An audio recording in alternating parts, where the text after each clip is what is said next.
Kargil యుద్ధవీరుడు captain వీర రాఘవరెడ్డి జయంతి సందర్భంగా హబ్సీగూడలోని street number 8లో ఉన్న ఆయన విగ్రహానికి పలువురు ప్రముఖులు పూలమాలలు వేసి నివాళులర్పించారు।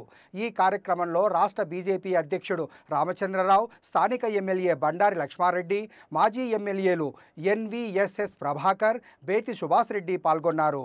కార్గిల్ యుద్ధంలో వీరమరణం పొందిన కెప్టెన్ వీర రాఘవరెడ్డి ఆశయ సాధన కోసం ప్రతి యువకుడు ముందుండి పోరాడాలని ఈ సందర్భంగా కోరారు।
ఆపరేషన్ సింధూర్ మీద ఏదైతే చర్చ జరుగుతున్నటువంటి నేపథ్యంలో ఈరోజు మన హైదరాబాద్, తెలంగాణ మొత్తం కూడా గర్వపడేలాగా కార్గిల్ వీరుడు ఆ రోజు ఉగ్రవాదుల్ని ఎక్కడ స్థావరాలున్నా తెలుసుకుని స్వతహాగా పోయే ఉగ్రవాన్ని హత చేసి షహీద్ అయినటువంటి ఆత్మ ఆహుతికి పాడినటువంటి కెప్టెన్ వీర రాఘవరెడ్డి గారు వారి యొక్క విగ్రహం హబ్సీగూడలో స్ట్రీట్ నెంబర్ 8లో పెట్టడం జరిగింది।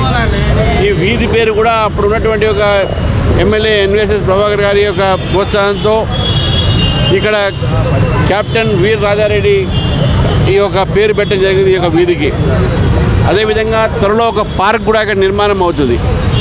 వీర రాఘవరెడ్డి గారి యొక్క చరిత్రతో, వారి త్యాగాలతో మన యువత భారతదేశం పట్ల, ఈ యొక్క దేశ ఒక సంస్కృతి పట్ల, దేశ భద్రత పట్ల మనము ఒక దేశభక్తిగా తయారయ్యే విధంగా ఉండాలి అని చెప్పేసి కూడా మనకు వారి యొక్క త్యాగం మనకు నేర్పుతూ ఉంది। ఈరోజు సరిహద్దులపైన అనేక మంది వీర సైనికులు మన ఒక దేశాన్ని కాపాడటంలో అనేక మంది త్యాగాలు ఇచ్చారు, త్యాగమూర్తులు ఇచ్చారు। అందులో మన వీర రాఘవరెడ్డి గారు మన ప్రాంతానికి చెందడము, అదేవిధంగా హబ్సీగూడ ప్రాంతానికి చెందడం